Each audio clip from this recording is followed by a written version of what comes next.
সমুদ্রের নিচে ছোট্ট এক শিল্পী পাফার ফিশের রহস্যময় বৃত্ত। ভাবুন তো, সমুদ্রের গভীরে কেউ একজন শিল্পীর মতো বালুর উপর আঁকছে নিখুঁত গোলাকার ডিজাইন, যেন কোনো মানুষ জ্যামিতিক কম্পাস দিয়ে আঁকছে। কিন্তু না, এটা কোনো মানুষ নয়, এটা করছে একটি ছোট্ট পাফার ফিশ। এই আশ্চর্য ঘটনা প্রথম দেখা যায় জাপানের সমুদ্রতটে 2011 সালে।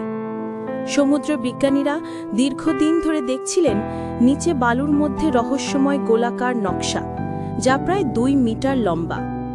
কেউ ভাবত এটা কি কোনো অজানা প্রাণীর কাজ, কোনো অদ্ভুত প্রাকৃতিক প্রভাব, নাকি সমুদ্রের ভেতর কোনো জ্যামিতিক বার্তা।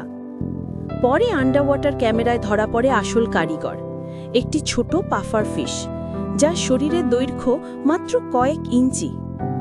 এই মাছটি 24 ঘন্টার বেশি সময় ব্যয় করে সমুদ্রের বালুর ওপর নিখুঁত গোল আকৃতির ম্যান্ডালা তৈরি করে। একেবারে পরিমিত দূরত্বে ঢেউ তোলা প্যাটার্ন, মাঝখানে সমান বৃত্ত, চারপাশে জটিল নকশা।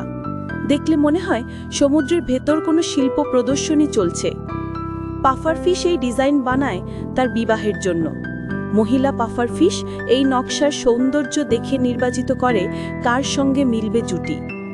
যার নকশা সবচেয়ে নিখুঁত, সেই পুরুষ পাফার ফিশই পায় সঙ্গিনী। কতটাই না আশ্চর্য, একটি ছোট মাছ সমুদ্রের নিচে এত সুন্দর ডিজাইন তৈরি করতে পারে। বিজ্ঞানীরা হাই রেজলিউশন ক্যামেরায় দিয়ে দেখতে পান মাছটি তার ছোট পাখনা দিয়ে বালু উড়িয়ে লাইন তৈরি করে, মাঝে ছোট শামুক আর কণিকা সাজায়। এতে এমনভাবেই আলো প্রতিফলিত হয় যে বৃত্তটি আরও সুন্দর ও নিখুঁত লাগে। এই নকশাগুলো এতটাই জটিল যে একসময় মানুষও ভাবত সমুদ্রের নিচে কি এলিয়েনরা কোনো সিগন্যাল বানিয়েছে। 2011 সালের এই আবিষ্কার প্রমাণ করেছে যে প্রাণীরা শুধু বেঁচে থাকার জন্য কাজ করে না, তারা শিল্পও তৈরি করতে পারে। এটা প্রকৃতির সবচেয়ে সুন্দর শিল্পকর্মগুলোর একটি।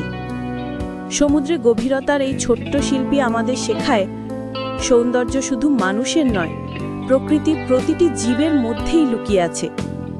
এমন আরও অবিশ্বাস্য, বাস্তব ও রহস্যময় ভিডিও পেতে চ্যানেলটি সাবস্ক্রাইব করে রাখুন।